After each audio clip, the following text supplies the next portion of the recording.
Sergi, David, bienvenidos. Gracias. Gracias.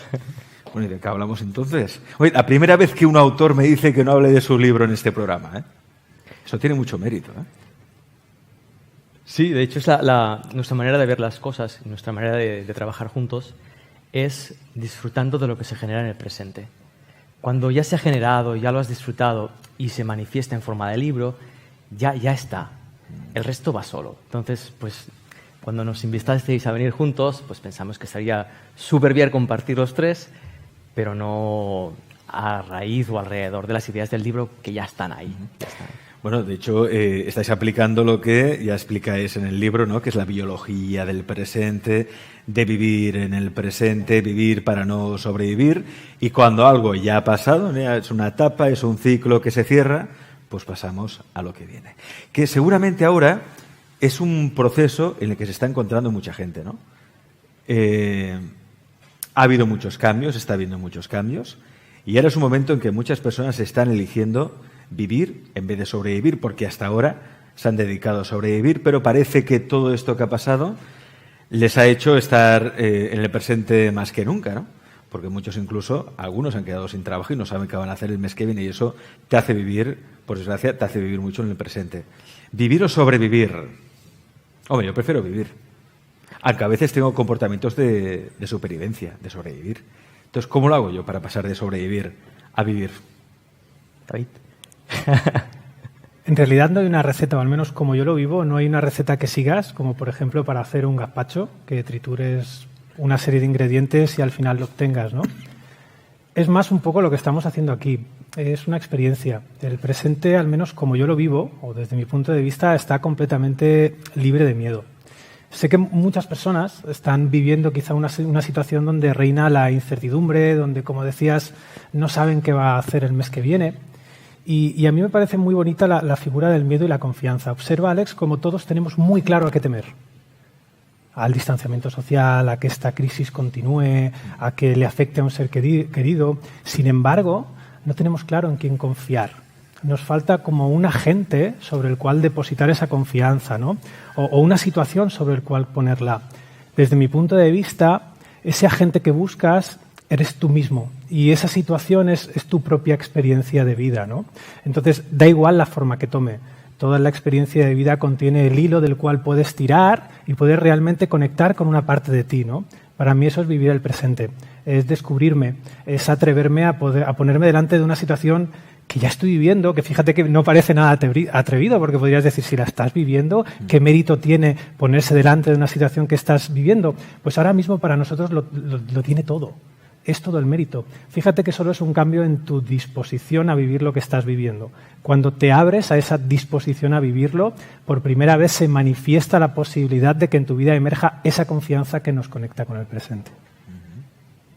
La confianza, ¿eh? Es cierto que nos cuesta ahora más que nunca confiar, pero deseamos confiar en alguien. Deseamos confiar en los políticos, aunque la verdad no les tenemos mucha confianza. Deseamos confiar en la familia, pero a veces, según cómo, nos cuesta. Deseamos confiar, pero no podemos confiar, quizá porque ya ni siquiera confiamos en nosotros mismos. Que quizá ahí está el problema, que no confiamos. Sí, de hecho, para muchas personas ahí se termina la cosa. No, si yo ya quiero confiar, pero el contexto en el que estoy obviamente no me permite confiar. Y es porque pensamos que la confianza se basa en lo externo. Es decir, que yo tengo que encontrar motivos por los cuales confiar. Pero ¿cómo voy a encontrar motivos para confiar si no estoy confiando? Si confío, veré razones por las cuales confiar. Es justamente al revés. Y ese sistema de pensamiento inverso es el que, a mi modo de ver, se nos está mostrando ahora. Pensamos que confiar implica lo que vemos ahí fuera, cuando en realidad es una decisión que se toma. Uno no decide confiar, sino que uno se lanza a esa experiencia de la confianza y con ello aprende lo que es la confianza en realidad. Dar un salto. Salto al vacío, muchas veces. Sí, sería ese gesto de lanzarte a confiar en aquello que no conoces, porque al final desconfías de lo que no conoces en realidad.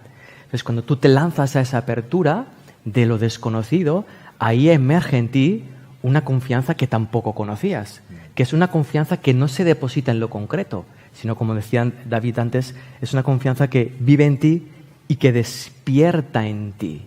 Y una vez despertada en ti, la puedes compartir con los demás. No esperar que los demás te den la confianza que tú buscas. Esto me recuerda a una película, Indiana Jones y la última cruzada. No sé si era la última o la penúltima prueba. Indy estaba al pie de un barranco y tenía que dar un paso de fe, un salto, ¿no? El salto de fe, el paso de fe. Pero claro, allí no había nada, no había ningún puente, no había nada. Y de repente le dijo, venga, vamos, a por todas. Dio el paso y de repente se hizo visible el puente, ¿no? Que era un puente invisible que lo llevó hacia el Santo Grial. Esta es una metáfora de lo que podría ser vivir, ¿no? Vivir la vida, sentirnos vivos, aunque veamos que eso está vacío, da el salto porque entonces construirás una nueva realidad. De hecho, si está vacío, mejor. Porque saltas al vacío, vas a construir una nueva realidad, sí o sí. Así es. La imagen del ser humano actual es hablarle al puente, ¿no? Es decirle, oye, parece que si no, no voy a pisar, ¿no? Y paradójicamente está viviendo la situación que tú presentabas, ¿no? Quizá ese puente solo emerge o solo nace cuando tú tomas esa decisión, pero queremos que el puente aparezca previamente a tomar nuestra decisión, ¿no? Y esa es la rueda de hámster, ¿no? La paradoja en las que, bueno, la mayoría de personas nos sentimos hoy en día, ¿no? Esperar que realmente aparezca delante de nuestros ojos lo que esperamos de la vida sin vivirla. Volvemos siempre al punto de siempre, ¿no? Cuando yo estoy pensando la vida, cuando estoy tratando de buscar la solución a mi miedo, a mi confianza a través del pensamiento, no la estoy experimentando. Si no la estoy experimentando, no puedo vivir. Si no vivo, no puedo conocerme. Si no puedo conocerme, tengo miedo. Porque principalmente, ¿de dónde nace el miedo, Alex? El miedo se destila de ese desconocimiento, pero aparecerá el puente cuando yo vaya a dar el paso. Fíjate que ahí estás pensando. Por lo tanto, si estás pensando, no estás viviendo. Si no estás viviendo, no te puedes conocer. Y si no te puedes conocer, si vives tu vida siendo un auténtico desconocido para ti mismo, es normal que tu vida, en ocasiones, genere miedo. ¿Cómo me abro a vivir lo desconocido? ¿Cómo me abro a vivir esa nueva vida? Esto es lo que, Seri estaba comentando hace un momento, que esta situación nos invita. Pero, sin embargo, nosotros volvemos al punto de siempre. Primero dame la receta que yo luego vivo, porque nos encanta pensar la vida en lugar de vivirla. Y es en esa vivencia, en esa experiencia, donde está la posibilidad de descubrirte, donde existe la posibilidad de confiar, Alex. La posibilidad de confiar solo se encuentra en la experiencia, no se encuentra en forma de pensamiento. Has mencionado una palabra que yo creo que es clave para entender el momento actual, ¿no? El miedo. Ese miedo que nos debilita también, un miedo que hace que baje nuestro sistema también inmunitario y sistema de defensas. Ese miedo nos está lastrando en muchas cosas. ¿Cómo hacer frente al miedo? ¿Cómo superar ese miedo? ¿Cómo hacer que el miedo no te paralice? Curiosamente también, al hilo de lo que estás exponiendo, David, intentamos leer manuales. El manual para vivir sin miedo, sí, ¿no? O la técnica que me lleva, pero realmente para mí es muy obvio, ¿no? Si yo quiero aprender a nadar, ¿qué hago? Me leo un libro, ¿cómo aprender a nadar? O me meto en el agua. Claro, si me meto en el agua... Me puedo ahogar. Me puedo ahogar. No sé nadar, ¿cómo me voy a meter en el agua? Tendré que aprender primero a nadar y luego me meteré en el agua. No tiene sentido, porque es un tipo de aprendizaje que es esencial, es un aprendizaje esencial. Sentir nuestras emociones, aprender de ellas, es un aprendizaje esencial. Entonces, ¿cómo aprendo a sentir el miedo? ¿Cómo aprendo a superarlo? Pues experimentando el miedo. Para eso está. Entonces, cuando me abro dentro de un contexto de miedo, puedo ver la textura del miedo, puedo ver cómo mi cuerpo se comporta en un estado de miedo, qué pensamientos emergen en mi conciencia cuando estoy sintiendo el miedo. Y al empezar a conocer esto, claro, conocimiento y miedo no van de la mano. Observación y miedo no van de la mano. Estoy revirtiendo un proceso mental basado en el miedo por otro basado en la conciencia o la presencia. La conciencia, la presencia. ¿Qué es la presencia? A ver, definamos un poco de presencia, porque dicen quien ha experimentado la presencia que es como si se pusiera en contacto con su parte divina, con algo que va mucho más allá de los sentidos, como si estuviera en contacto con una especie de conciencia global. Las personas que viven en presencia se dan cuenta de que forman parte de todo, de que todo es uno, ¿no? Se sienten uno, por ejemplo, pues o con esta mesa, o con el árbol, o yo uno con Sergio, o yo uno con David. Claro, ¿qué es la presencia? Bueno, podemos responder a la pregunta de muchas formas, ¿no? Podemos responder de una manera intelectual, tratando de definir o de describir o de dibujar la experiencia de presencia, o la podemos vivir, ¿no? La podemos experimentar. Por ejemplo, para mí la presencia en este momento está siendo una cosa que no estoy comunicando, y es darme cuenta de un proceso paralelo ahora mismo que estoy viviendo con vosotros, ¿no? Estoy empezando a descubrir, o como mínimo a barajar la posibilidad de que estemos demonizando al miedo. El miedo parece el enemigo a vencer de esta sociedad, ¿no? Qué malo es el miedo, cuánto daña mi cuerpo, cómo inicia esta respuesta de lucha-huida, cómo me llena de glucocorticoides, cómo me llena de noradrenalina, el miedo, el miedo, el miedo. Y estaba pudiendo ver aquí, con vosotros, de que el miedo en sí mismo no tiene absolutamente nada de malo. Siempre que construimos una emoción, al lado de esa emoción hay una pequeña decisión que no vemos. Y es la decisión de abrirnos, de asumir la experiencia de esa emoción o de rechazarla. Es realmente esa pequeña variable que no vemos la que pone encima de la mesa el sufrimiento, es decir, el sufrimiento que acompaña a cada emoción. Y ese sufrimiento no lo vemos porque le damos la pertenencia a la emoción. Pero si lo miras desde este punto de presencia, que no es más que darte cuenta de una cosa o de pensar una cosa de la forma que nunca antes lo habías pensado, es como para mí se expresa la presencia, te das cuenta de que las emociones en sí mismas, hablemos de las emociones negativas, no son malas, no son tampoco tóxicas, sino que todas vienen acompañadas de una decisión, que es esa disposición mía a sentirla, y que si yo estoy indispuesto es donde aparece el sufrimiento. Por lo tanto, las emociones vienen de a dos. Y ahí se abre la posibilidad de poder experimentar, por ejemplo, Sergi, una sensación de tristeza con cero sufrimiento porque estoy completamente dispuesto a sentirla. Una experiencia, por ejemplo, de miedo con cero sufrimiento porque estoy completamente dispuesto a sentirla. Por lo tanto, estas emociones negativas perderían su negatividad.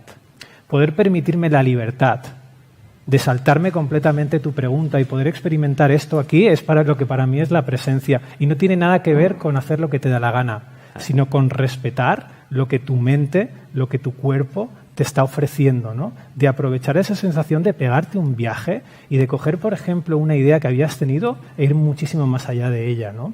Es como este gesto de tender a infinito. Cualquier idea insignificante, en realidad, es una posibilidad para pegarte un viaje de presencia. La presencia no es algo que se escribe en un libro, no es algo que se fotografía, es una experiencia. Por lo tanto, no puede ser pensada, pero sí puede ser vivida. ¿Tú has vivido esa presencia, David? La acabo de vivir y la acabo de compartir con vosotros. Es que fíjate cómo si miramos a la presencia desde lo que debería ser o desde lo que podemos escribir, parece que la presencia sea algo que yo ahora mismo me vaya a poner de blanco y voy a salir volando. Pero sin embargo no tiene nada que ver con eso. La presencia es algo que todo el tiempo se está intentando manifestar a través de ti, a través de una forma creativa, a través de una nueva idea, y nosotros la menospreciamos creyendo o conceptualizándola, convirtiéndola en una idea. Cuando tú conviertes la presencia en una idea y deja de ser cotidiana, deja de ser vivible, al final no son más que conceptos, no son más que palabras vacías que repetimos y que no nos llevan a ningún lado. La presencia tiene la capacidad en silencio de llevarte a todas partes. Eso está muy bien porque, a ver, claro, en este programa nosotros entrevistamos a muchos autores de autoayuda, crecimiento personal, hablamos mucho de la ley de la atracción, por ejemplo, de creer es crear y claro, siempre solemos soltar una serie de frases que al final son vacías, porque al fin y al cabo aquí de lo que se trata es de experimentar y de vivir, ¿no?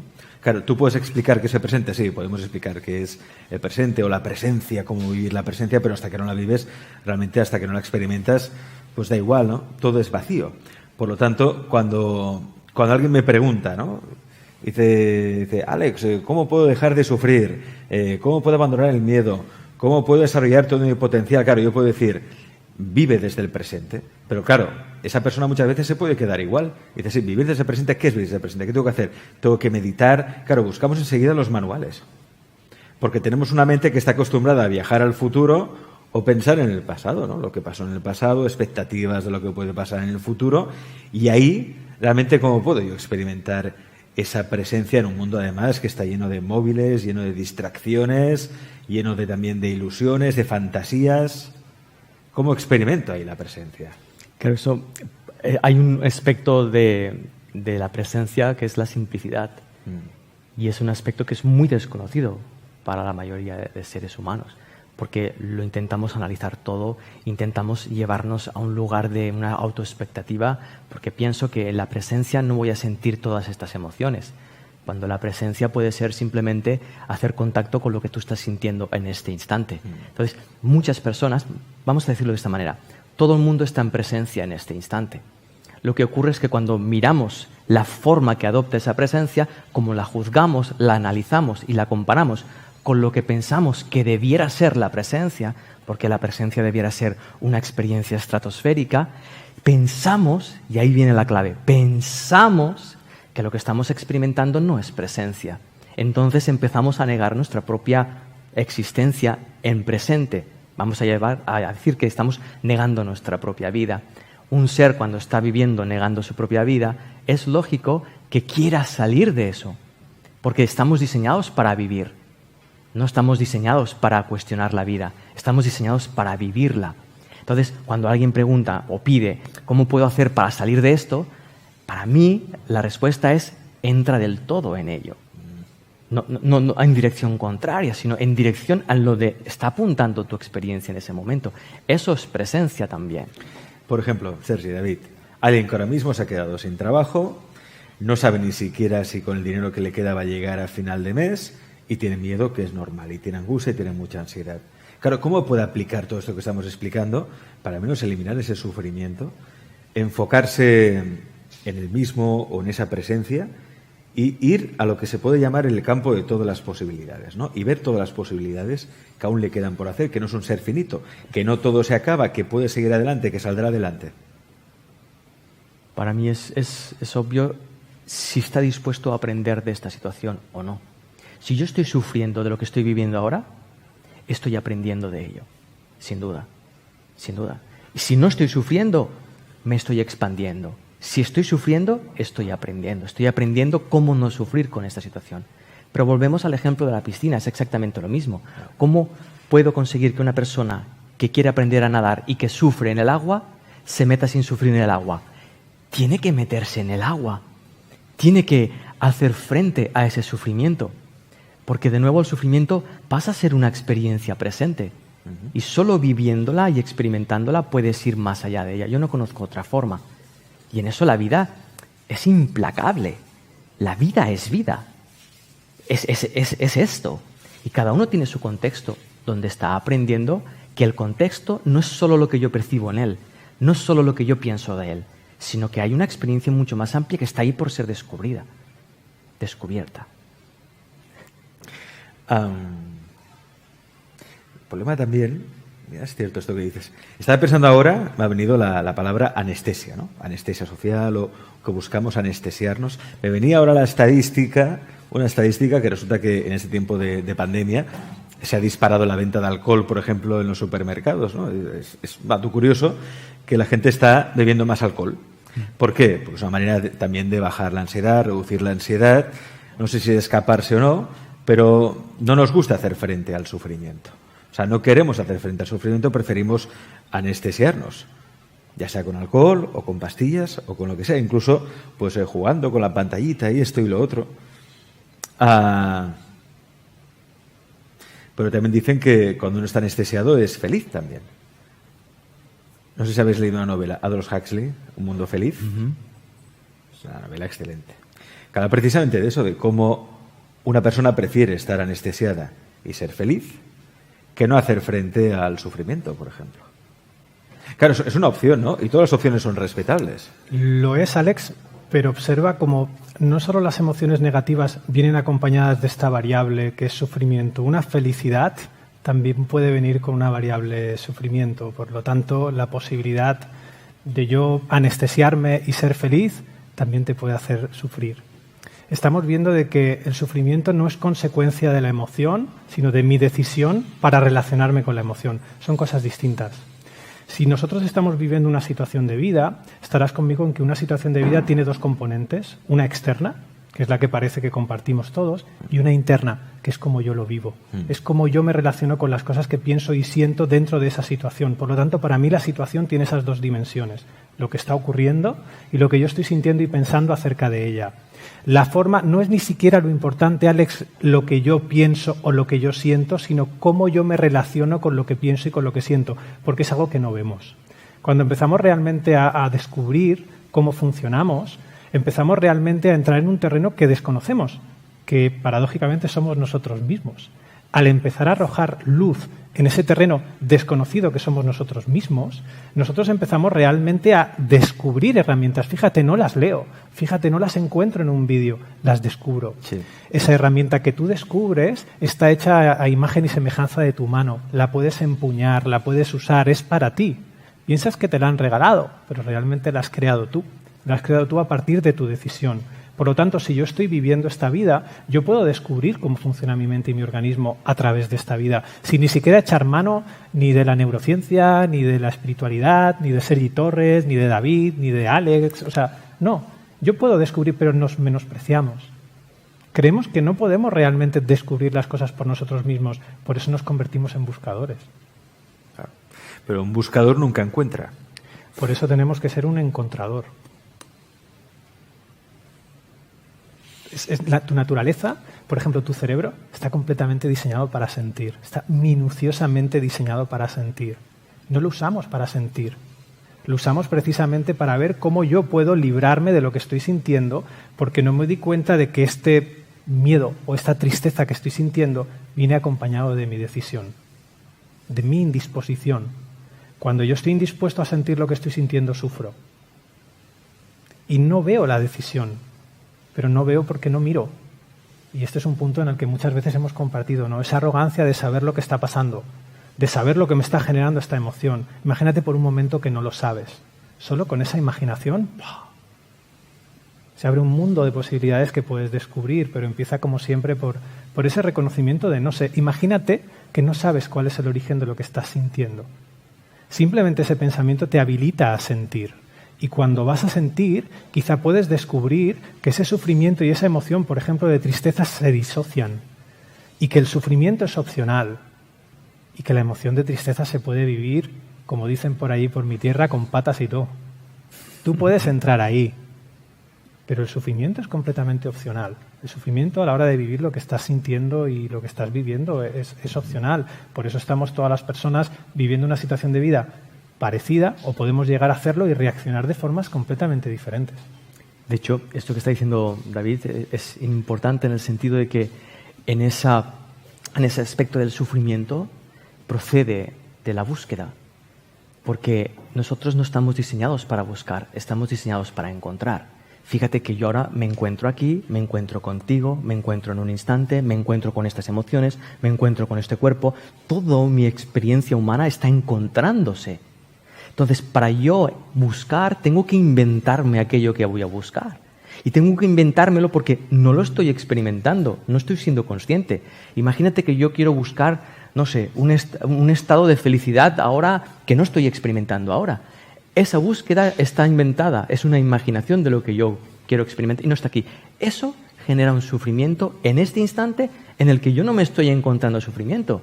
Yo no tengo dinero, me estoy encontrando con que no tengo dinero. Pero si yo busco una situación mejor, ya estoy sufriendo de esta situación. Y ahí abro un paréntesis, insisto, cada uno tiene su contexto particular y sabe, y una cosa es el dolor y la intensidad, y la otra es el sufrimiento que nosotros añadimos. Pero estamos diseñados para encontrar, no para buscar. Pero nos acostumbran desde pequeñitos a buscar, ¿no? La educación, ¿no? Nos acostumbran a eso, a buscar, a buscar, a buscar. Porque nos centramos en la carencia, en aquello que no tenemos. Pues estoy todo el día buscando y al final no acabo encontrando. Y además, luego está lo que yo llamo la tiranía de la felicidad. Hay que ser feliz. Tenemos que ser felices. Y si no soy feliz o no me siento feliz, es que hay algo que no estoy haciendo bien. Venga, ya está. Más dolor, más sufrimiento. Venga, ya. Ya está bien. Ya está bien. Ahí sale la idea que expresaba David del autodesprecio. O sea, para enseñarnos a buscar algo mejor, tengo que despreciarte. Para yo decirte que tú tienes que aprender tengo que despreciar al Alex que tengo aquí enfrente. Y en base a ese desprecio queremos llegar a ser no sé qué cosa. No tiene sentido, de base, ¿no? nunca estamos satisfechos, ¿eh? Es decir, siempre nos rechazamos, nos miramos al espejo, uy, que estoy gordito, uy, que tengo esta cana, me están saliendo canas y demás. Es decir, es la búsqueda siempre de lo que no tenemos. O sea, en vez de enamorarnos de lo que somos ya, de lo que tenemos, estamos buscando lo que no somos. Estás describiendo lo que es un comportamiento adictivo, ¿no? Quizá pues, estemos descubriendo aquí contigo hoy en directo que el ser humano es adicto a la sensación de felicidad.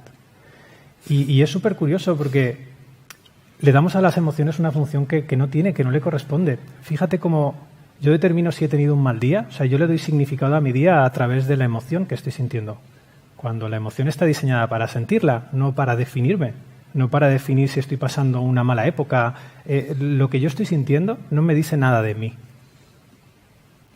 Es una emoción que puedo sentir. Lo que yo estoy pensando ahora no me dice nada de mí, no me representa, no me define. Es solo una propuesta que mi cerebro hace. Cuando yo puedo empezar a ver la vida desde este punto de vista y empiezo a jugar con eso, experimento una cosa que algunos llaman liberación, otros llaman presencia, o sea, da igual el nombre, el concepto que le pongamos encima, porque esa libertad tiene la capacidad de soportarlo todo, ¿no? Entonces, cuando yo dejo de definirme a través de lo que estoy sintiendo, es cuando se abre la posibilidad de poder sentirme. Cuando yo estoy dándole significado a, no sé, esta etapa de mi vida en base a lo que estoy sintiendo ahora, estoy utilizando una emoción para una función que no fue diseñada. Tu cerebro está, y lo repito, Alex, minuciosamente diseñado para sentir.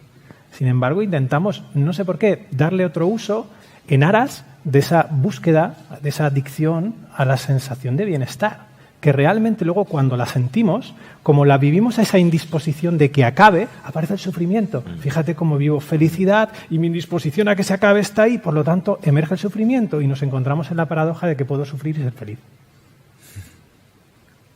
Y nos quedamos completamente perdidos. Decimos, hostia, que esto no funciona como yo creía, en lugar de decir, hostia, que esto no funciona como yo creía, ¿no? Lo vemos como una derrota en lugar de como un descubrimiento, que es lo que es. Sentir la emoción, pero la emoción no nos define. No nos dice nada de nosotros. No dice nada. Obviamente forma parte de nosotros, obviamente está en nuestra decisión de poder sentirla o no, porque está ahí, pero no te define, no te dice qué tal presentador eres, esa sensación que estás teniendo. Lo único que te puede decir esa sensación en este momento es si lo que estás pensando es útil o no. Pero le damos, ya te digo, le damos una función a las sensaciones y a las emociones que no le corresponde porque vivimos tan obsesionados con esa sensación de felicidad que tratamos todo el rato de buscar en lugar de encontrar, ¿no? Me parece que poco que añadir a la presentación magistral que ha hecho Sergi, ¿no? De lo de buscar y encontrar. Realmente nada de lo que estamos diciendo aquí hay que creérselo, hay que generar una receta, sino lo que estamos diciendo creo que es súper vivible, súper experimentable y a mí me daría bajón, ¿no? Si alguien realmente suma esto a su vida perdiéndose la oportunidad de vivirlo él, de ver cómo se manifiesta para él y de realmente tomar esa decisión de dejar de pensar la vida y comenzar a vivirla. Dejar de pensar la vida para vivirla, sentirla, como lo que es, ¿no?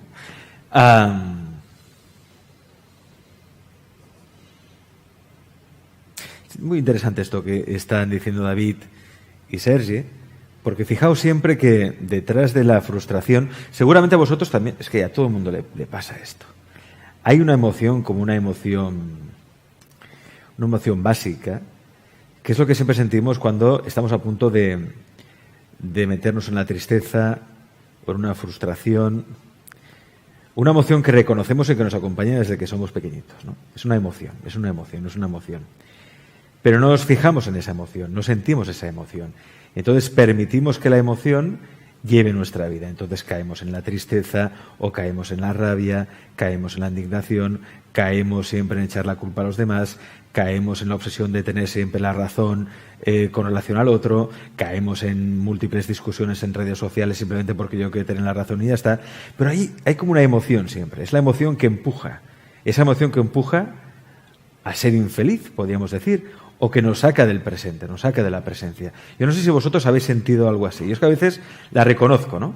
Por eso cuando la reconozco me paro y digo, quieto, que vas a empezar aquí una guerra o un conflicto que no tiene ningún sentido. Y más, esto con las redes seguro que a todos os pasa, que alguien hacéis un comentario o compartís un post, alguien os lleva a la contraria y surge esa emoción.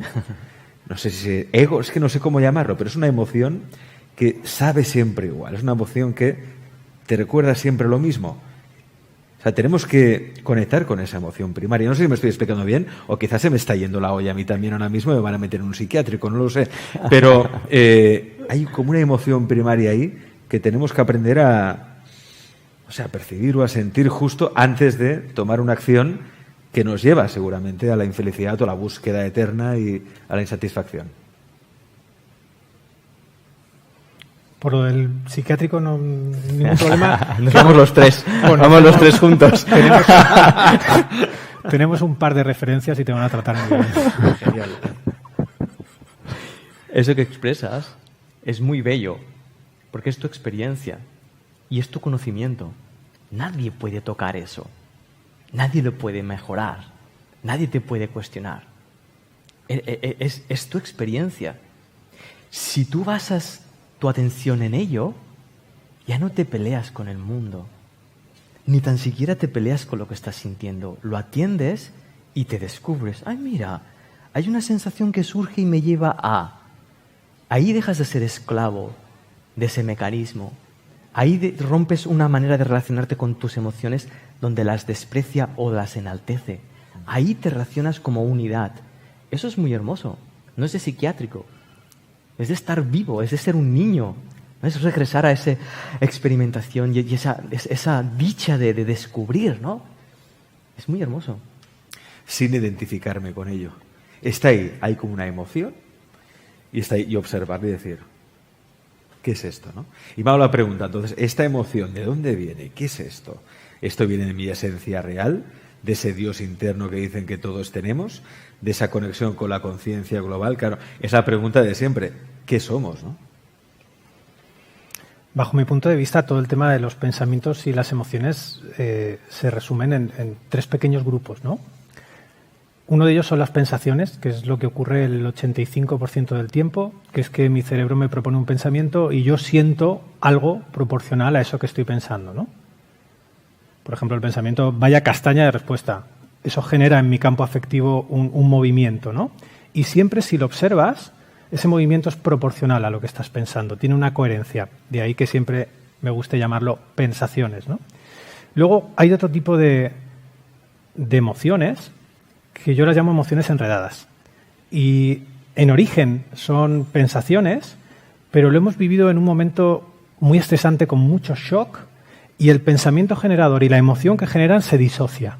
Por lo tanto, queda aquí dentro como enredada una emoción que no se detona por un pensamiento, pero que yo estoy aquí tan tranquilo y de repente... Y tú miras qué estás pensando y, vamos, electroencefalograma plano. Aquí no hay nada. Pero esa emoción está ahí, se puede sentir, ¿no? En origen, lo poco que he investigado, eran pensaciones que en una situación traumática por un exceso de cortisol se disociaron. Y luego está un tipo de pensamientos que son los pensamientos que están muy relacionados con la presencia que hablábamos antes, que son los pensamientos esenciales. Son pensamientos que parece que no los hayas pensado tú, sino que de repente, ¡pum!, aparecen en tu campo mental, ¿no? Esto es más escaso que la sonrisa de una suegra, me refiero, aparece el 3-5% del tiempo. Y tiene la capacidad de destrozar el mundo que vemos. O sea, la creatividad de estos pensamientos es completamente destructiva. O sea, no viene a respetar todo lo que has pensado. No. Se meten ahí con un descaro y tienen la capacidad realmente, vienen además con una sensación de certeza absoluta. Tú sabes que esto que estás pensando no lo puedes explicar, pero es así. Hay gente que lo llama intuiciones, revelaciones, en fin. Yo le he puesto este nombre de pensamientos esenciales y normalmente a nivel cognitivo se ve una sobrecarga en la red neuronal por defecto. No es como un fogonazo, ¡pum! Y estos pensamientos no son pensamientos que se busquen, sino que te encuentran. Tú has dispuesto el escenario y de repente este pensamiento aparece, ¿no? Y curiosamente, disponer el escenario para que estos pensamientos aparezcan es comportarte de manera coherente con cómo funcionas. Es dejar de definirte a través de tus emociones y sentirlas. Es dejar de definirte a través de lo que piensas y realmente tomar la decisión de si eso que estás pensando es útil o no, ¿no? Es, en definitiva, Alex, cambiar la forma de relacionarnos con nuestros pensamientos y emociones. No cambiar los pensamientos y las emociones. Es otra historia completamente distinta que no vemos, porque pensamos que somos nosotros los que pensamos, los que tenemos que gestionar esta emoción.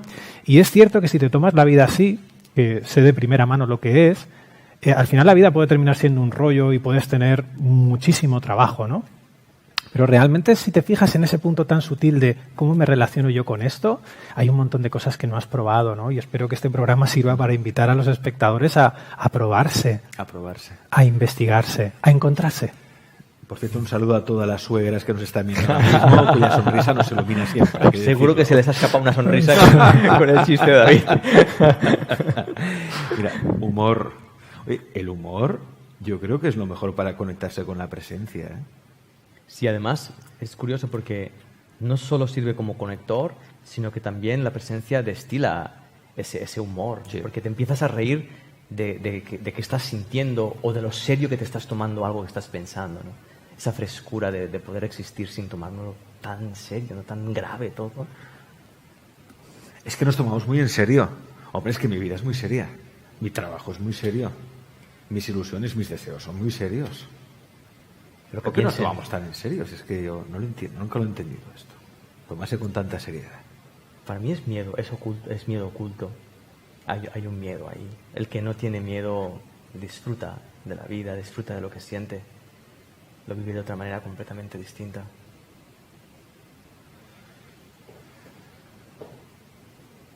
Disfrutar de la vida.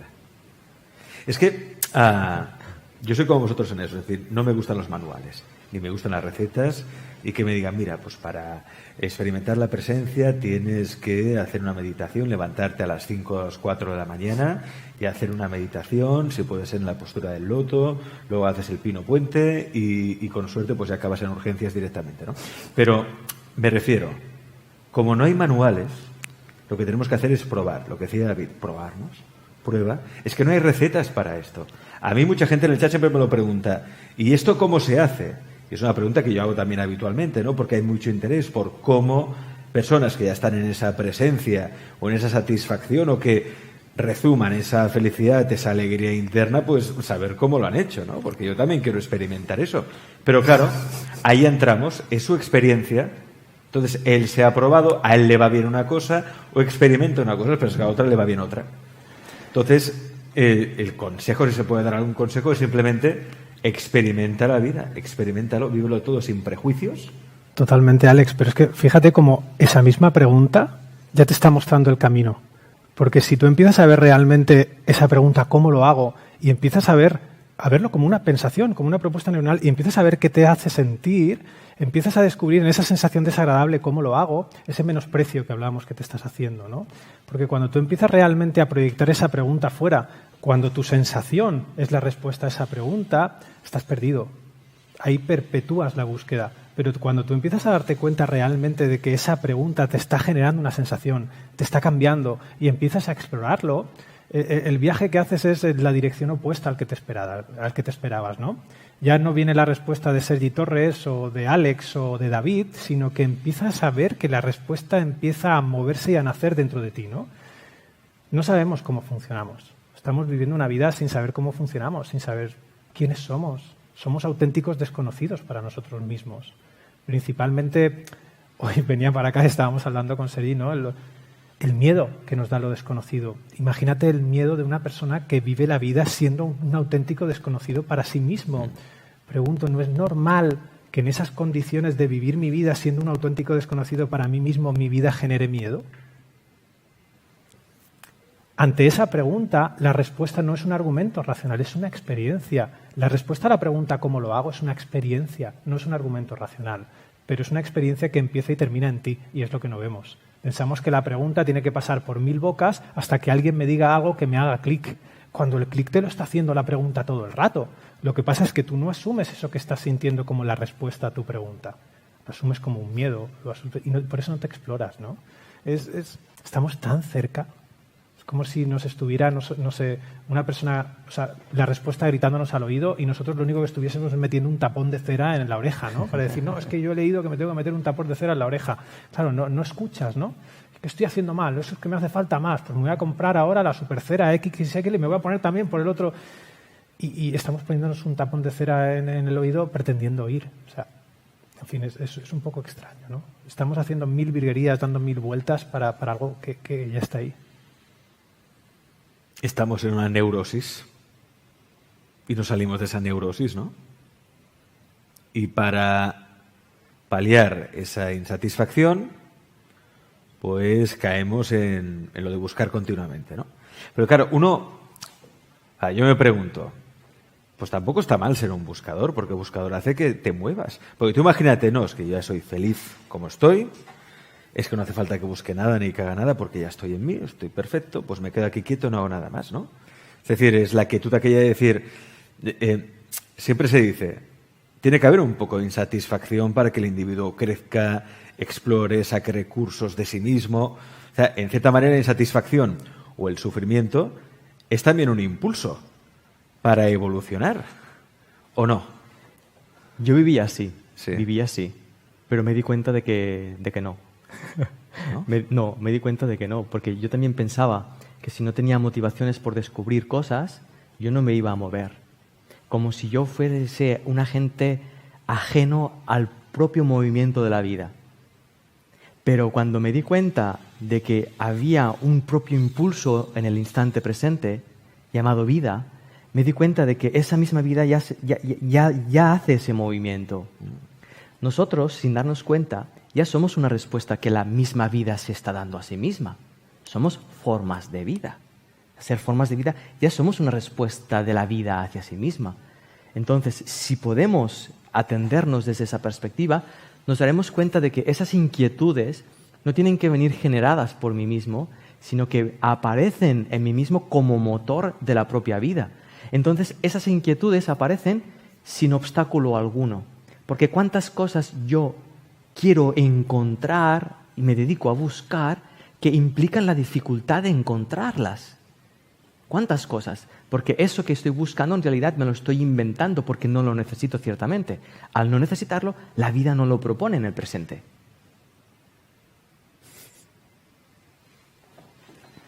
En cierto modo, sí, Alex, sí.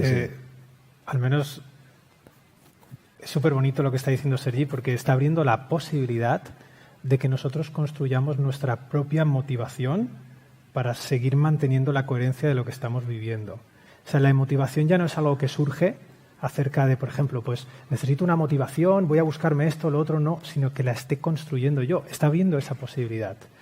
Y si yo estoy construyendo mis emociones, yo estoy construyendo mis motivaciones para realmente mantener, pues no sé, da igual que sea una búsqueda, da igual que sea una relación, da igual que sea un trabajo. Fíjate cómo día a día muchas personas construyen una motivación para levantarse y seguir yendo al mismo día a trabajar. Sí. Y muchas veces a lo mejor utilizan esa sensación que están teniendo para darle significado a su vida y decir, no tengo motivación. No significa nada. Simplemente estás sintiendo cosas, simplemente estás construyendo motivaciones. Es pararte a mirar el juego lo que realmente te abre la posibilidad de experimentar, llámalo presencia, o de experimentar simplemente tu vida de una forma más honesta. No hace falta que construyas una motivación para ir a trabajar. Puedes realmente ver cómo es tu experiencia construyendo esa motivación. Y fíjate cómo siempre queremos encontrar. ¿Y luego qué voy a encontrar? Voy a encontrar miedo, voy a encontrar no sé qué. Déjate de lo que quieres encontrar. Encuéntralo.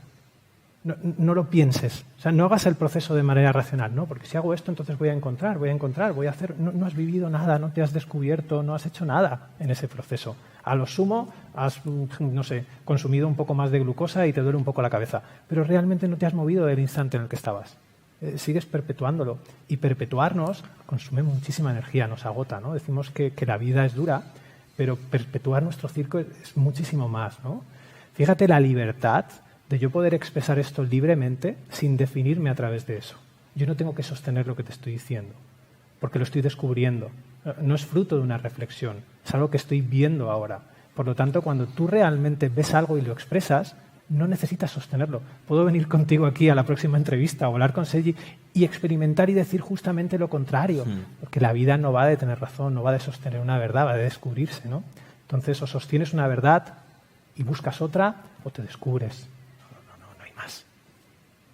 Y tampoco se trata de buscar siempre la gran frase o esa frase genial o esa... Es decir, hay tantas expectativas, y en el sector de lo espiritual también, hay muchas expectativas, Y a veces me sorprendo de alto grado de mercantilismo que hay muchas veces en el sector de lo espiritual, porque siempre estamos buscando etiquetas, ¿no? Y crear nuevas terapias y nuevas técnicas y buscamos lo último, porque parece que si simplemente decimos, no, experimenta el presente, experimenta tus emociones, y a partir de ahí construye tu vida, eso es demasiado simple, ¿no? Amamos la complejidad. Quizá porque tenemos miedo a ese vacío, supuesto vacío que podemos sentir si simplemente experimentamos desde el presente. O sea, me parece muy interesante esta charla porque estamos yendo a la motivación que nos lleva a experimentar una realidad o situaciones más agradables o que tienen más relación con aquello que se puede llamar el propósito de vida, nuestra misión. O sea, algo que emerge de dentro que no tiene que ver con la mente, el ego o lo que nos han inoculado desde pequeñitos, ¿no? O que llevamos pensando toda la vida. Claro, ¿qué es lo que nos mueve? Hay muchos libros que hablan de eso, ¿no? ¿Qué es lo que mueve al ser humano? ¿Qué es lo que nos motiva? Entonces ahí tienes la pirámide de Maslow que te dice, no, primero te motiva obviamente tener las necesidades básicas cubiertas, luego ya viene, llega entonces la autorrealización, la concienciación, pero quizás que la pirámide de Maslow se tendría que dar la vuelta, ¿no? Es decir, empecemos por la autorrealización, la conciencia, es decir, siempre estamos haciendo para tener y luego entonces ya nos daremos el lujo de ser, pero tenemos que hacer para tener y entonces ser. Y nuestro objetivo en la vida es hacer para tener, hacer para tener, hacer para tener. Y el ser, si queda tiempo, pues ya pensaremos en él, ¿no? Claro, ahora la gente que nos esté siguiendo dirán, no, si esto lo que dice David, lo que dice Sergi, está muy bien, suena muy bien y conecta conmigo. Y vibro, ¿no? Eso me resuena. Pero en la vida hay que hacer planes. Y cuando haces planes, tienes que pensar. Estás pensando en la vida al planificar la vida, pero los planes son inherentes a la vida. Tienes que planificar, ¿no? Es decir, esta misma entrevista se planificó en su día. Planificamos que un día, una hora, pues estaríais aquí conmigo charlando, ¿no? Es decir, hay que hacer planes en la vida, con lo cual la vida hay que pensarla sí o sí. Claro, depende de cómo se mire. Tú lo acabas de hacer con la pirámide de Maslow. Tú has tomado la pirámide de Maslow y la has visto desde una perspectiva inversa. Nosotros podemos coger lo que es planificar y como lo vemos, y le podemos dar la vuelta. Nosotros planificamos en el momento presente, no puedes planificar antes. Nosotros estamos aquí por un plan que se lleva a cabo en el presente, no por lo que planificamos anteriormente. Si yo voy a planificar lo que voy a vivir en agosto, tengo que planificarlo en el presente. No lo puedo planificar antes. Entonces yo estoy viendo que la planificación nace y muere en el presente. ¿Qué ocurre? Que como me siento vacío, y pienso, como decía David, que ese vacío me define, entonces voy a buscar unas vacaciones planificadas en agosto.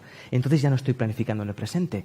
Estoy generando una expectativa presente porque me siento vacío presente, la estoy lanzando en agosto cuando me vaya de vacaciones. Ahí es donde la pirámide de Maslow se ve desde una forma o desde otra forma. Fíjate, volviendo a la pirámide de Maslow en el paralelismo con la planificación. Para cubrir la base de la pirámide es muy ancha, pero si le das la vuelta, para cubrir tu existencia, que es un instante presente, es un instante presente, ya está realizado. Siguiente, y desde ahí se va manifestando el resto de forma natural. Planificar, igual, si tú planificas y te das cuenta de que lo que estás haciendo es una extrapolación de este instante, no tienes expectativas, ya no usas tus deseos para planificar, sino que usas lo que está aconteciendo, cómo te sientes, los pensamientos que aparecen en el presente. Eso te lleva a planificar en coherencia. Esos planes son coherentes. ¿Qué pasa con los planes coherentes? Que si no se llevan a cabo no los sufres, porque los has disfrutado mientras los estabas planificando.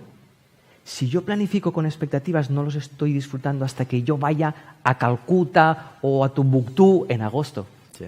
Esa es la perspectiva distinta del mismo gesto, planificar. Mira, yo ayer me sorprendí precisamente en una de esas actitudes, pensando en que bien, bueno, estamos trabajando mucho, estamos haciendo muchas horas, entre grabaciones, directos y demás, pero es la recta final, porque así luego ya cogeremos una semana y pico en estas vacaciones de Navidad y entonces ya podremos descansar y disfrutar de la vida. Y dije, yep, ¿qué pasa aquí? Pero si es tu trabajo, es tu vocación, te lo estás pasando en grande, vívelo, experiméntalo, disfrútalo, saboréalo, porque tienes que aplazar el placer, el gozo, el disfrute a la semana de vacaciones. Para eso construimos las motivaciones realmente. para no sentirnos. Ahora mismo, por ejemplo, una forma diferente de explicar lo que ha expuesto Sergi con matemáticas es la teoría del caos, la no linealidad. Cuando tú estudias un sistema vivo, te das cuenta de que ese sistema vivo, si tú quieres hacer predicciones, por ejemplo, como hace el hombre del tiempo, tienes que estar muy atento de las condiciones presentes. Sí. Porque conforme te separas de este instante, la probabilidad de que tu predicción falle es altísima. Con que cambie minuciosamente, aquel decía el aleteo de una mariposa, con que cambie minuciosamente este instante presente, tu predicción se puede ir al traste. Es tu apertura a estar equivocado, a que esa planificación cambie, realmente lo único que tiene sentido. No tiene nada de malo pensar la vida, no tiene nada de malo planificarla. Ahora, si yo me digo quién soy a través de lo que pienso, soy una cosita muy limitada. Si no me doy la libertad de ir más allá de lo que mi cerebro piensa, si no me doy la libertad más allá de esa motivación que te has construido de esas vacaciones en Cancún, es una mierda. A lo mejor hay una motivación muchísimo más grande, pero estamos todo el tiempo entretenidos construyéndonos motivaciones para que la vida sea algo pequeñito, ¿no? Ahí cuando te creas esa motivación, de repente solo puedes aspirar a 15 días en Cancún. ¿Por qué no puede ser una cosa maravillosa, ¿no? Mucho más increíble. Estamos todo el tiempo limitando a la vida cuando formamos parte de este proceso inteligente autodirigido que llamabas vida y que quiere hacernos mucho más increíbles. Pero como nosotros queremos pensarnos y queremos sustituir esa incredibilidad por un pensamiento, al final tenemos la sensación de que no es tan increíble y nos construimos motivaciones, ¿no? Es este círculo. Pero al final la clave es presente cercano. Y yo puedo planificar, pero siendo consciente de cómo es la naturaleza de la vida, de que un cambio pequeñito en mi momento presente puede hacer que ese plan de futuro cambie radicalmente. Mi apertura a ese cambio radical es proporcional a mi sufrimiento.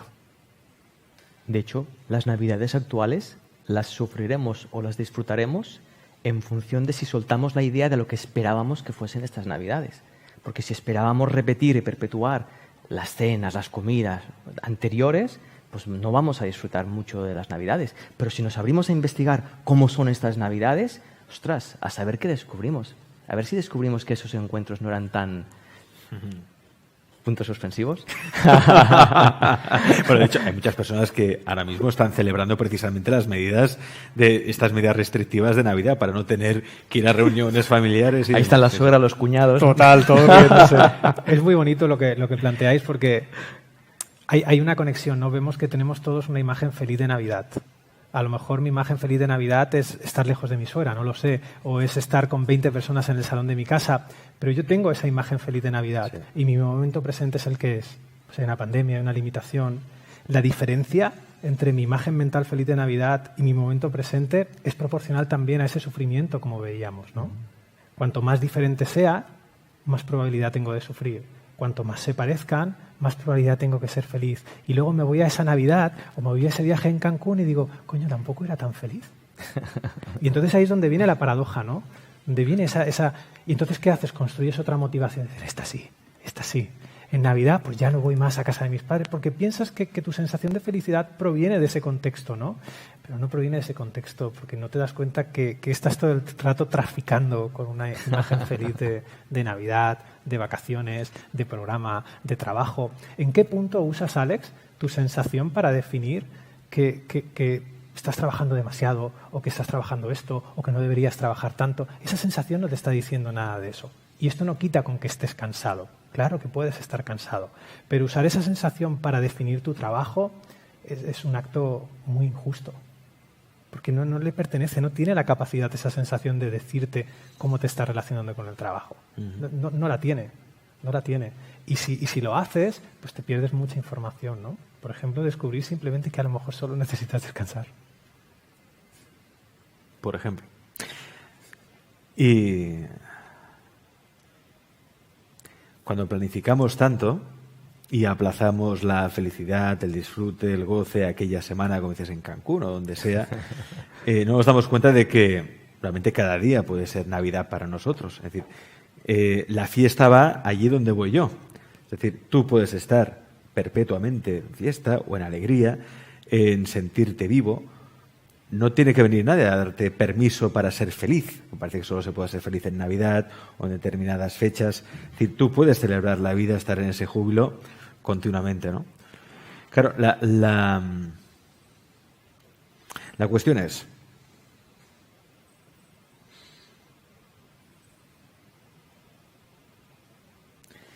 ¿cómo hallar esa presencia cuando nadie nos ha habituado a vivirla o experimentarla? O sea, no nos enseñan, en el colegio no nos han enseñado a experimentar la presencia, a estar en esa presencia. Claro, hay quien dice, pues las meditaciones van muy bien para poder hacer un silencio interior, una quietud, una paz, para hallarme en esa presencia. A partir de ahí, experimentar lo que soy, lo que estoy viviendo, mis sensaciones, mi respiración, mi cuerpo, todo lo que realmente soy. Hay quien dice incluso que a través de una meditación, experimentar esa quietud, entra en lo que se llama el campo de todas las posibilidades, un campo en el que nuestro ser se vuelve infinito y vemos realmente todas las posibilidades que tiene nuestro ser, que va mucho más allá de la mente, del ego, de las expectativas, deseos, ilusiones que tenemos. Es decir, el ser humano tiene un potencial que no se lo acaba. Pero para eso tiene que estar conectado de alguna manera al campo de todas las posibilidades. De esto se ha hablado mucho, el campo unificado, el campo de todas las posibilidades. Hay muchos autores que han hablado de ello y de cómo realmente en ese campo de todas las posibilidades tú puedes crear una nueva realidad o puedes crear una nueva vida o de repente puedes buscar soluciones o te ocurren soluciones a problemas que tienen en las que ni habías pensado porque siempre has aplicado un pensamiento lineal y no es así, ¿no? Claro, ¿cómo ponerse en contacto con ese campo de todas las posibilidades para que emerja ese ser auténtico, ese ser poderoso, todo el potencial que tenemos, para no quedarnos pequeñitos, sino amplitud? Yo no sé la respuesta a la pregunta, pero sí sé que si yo estoy dentro de un campo de posibilidades, yo tengo que ser una. Si esto es un campo de flores, yo tengo que ser una flor. Si paso a ser esa flor, estaré dentro del campo de flores. Pero la pregunta es, ¿yo estoy dispuesto a ser totalmente esta posibilidad, Sergi? Si yo me abro a ser completamente esta posibilidad, Sergi, seguramente entraré en comunicación con ese campo de posibilidades, por la razón de que yo soy una de esas posibilidades. Pero ¿cuántas personas están dispuestas a ser lo que son? Porque vivimos en un sistema de pensamiento que lo que está tratando de hacer es imaginar lo que somos e intentar alcanzar esa imagen. Entonces soy una flor dentro de un campo de flores queriendo ser un olivo. Y queriendo ser un olivo para entrar en conexión con el campo de flores. No funciona. La simplicidad está de nuevo en regresar a esta posibilidad que estoy siendo. Y si no la analizo y no me identifico con ella, si no la uso para definirme como ser, tarde o temprano tengo que estar en conexión con ese campo de posibilidades. A ver si lo que estoy experimentando cuando siento tristeza es campo de posibilidades. A ver si cuando pienso ese pensamiento recurrente estoy experimentando campo de posibilidades. No lo sé, pero como digo que no, estoy buscando otra opción distinta, estoy rechazando mi posibilidad. Si rechazo mi posibilidad, estoy rechazando el campo de posibilidades, porque yo soy una posibilidad dentro de todas las posibilidades. Cristina, la posibilidad de poder tener una idea y que la respuesta a esa idea no sea otra idea, ¿sabes? Yo puedo ser una posibilidad más dentro del campo de posibilidades. Esa pregunta te conecta a la experiencia, no te conecta a otra idea. Esto a mí me da a entender de que la presencia no tiene nada que ver con lo que nos han enseñado en el colegio. O sea, no es el fruto, el producto de una educación o de un aprendizaje. Es algo que se da en un momento, ¿no? Con una decisión de ese tipo. Y nace aparentemente de una vida pensada, de un pensamiento que es propuesto, pero que tú decides darle otro tratamiento. Voy a experimentar en mí mismo a ver qué significa esto que estoy pensando para mí. Eso te lleva a una dimensión, a un paraje, a un campo de flores completamente nuevo, ¿no? Es como si la posibilidad de cada cosa que estás pensando, estás sintiendo, te pone en un campo de flores completamente nuevo. Y por lo tanto hoy eres una rosa y mañana, no sé, eres un conejo y al día siguiente eres una abeja y polinizas la misma rosa que fuiste. Y es que cada pensamiento, cada emoción, cada posibilidad, al final en algún punto se van a encontrar, ¿no? Y ese punto se llama presencia. Bueno, ¿qué os parece esta charla, esta conversación con Sergi y con David? Hay muchos comentarios. No sé si queréis comentar algo. Bueno, ya que estamos aquí, estamos en directo. 7:10. Nos hemos pasado de la hora, pero es que me da igual. Porque me lo estoy pasando tan bien con vosotros. Estoy experimentando tanto la presencia con vosotros que voy a seguir. Qué bueno. Esto os parece bien, ¿eh? Os Yo espera quería, alguien, no, yo quería a ti preguntarte, de hecho, Sí. porque, claro, tú tienes tu modus operandi, ¿no? O sea, tu imagen feliz de día laboral, de presentador y todo este tipo de cosas, y de repente vienen dos tíos aquí que no quieren hablar de su libro, como dijo aquel, y claro, tú de repente te encuentras en que empiezas a jugar un partido de tenis a 3, ¿no? Pues con Roger Federer y empiezas, ostras, y me está sorprendiendo un montón. ¿Has llegado a algún punto de esta entrevista a pensar algo que no habías pensado antes? Sí, sí, sí. Precisamente algo que he experimentado durante esta entrevista es como muchas veces aplazo la felicidad o el disfrutar del trabajo, que al fin y al cabo es mi vocación, pero la aplazo porque tengo como una idea de que necesito descansar, necesito un descanso y tal, cuando realmente lo que necesito no es descansar, lo que necesito es desconectar de mí, olvidarme de mí, olvidarme de mis expectativas, olvidarme de las versiones que yo mismo me he creado, olvidarme un poco de ese personaje que yo mismo me he creado, ¿no? Y me he dado cuenta de eso en esta entrevista. Me he dado cuenta de eso. De cómo precisamente lo que me cansa es el personaje que yo mismo he creado. Por lo tanto, no necesito una semana de vacaciones, porque en la semana de vacaciones ese personaje tampoco va a descansar. Estará ahí, porque estará dando vueltas a nuevas ideas, nuevas expectativas y demás. Entonces, yo me he quedado con eso. O sea, he identificado el personaje.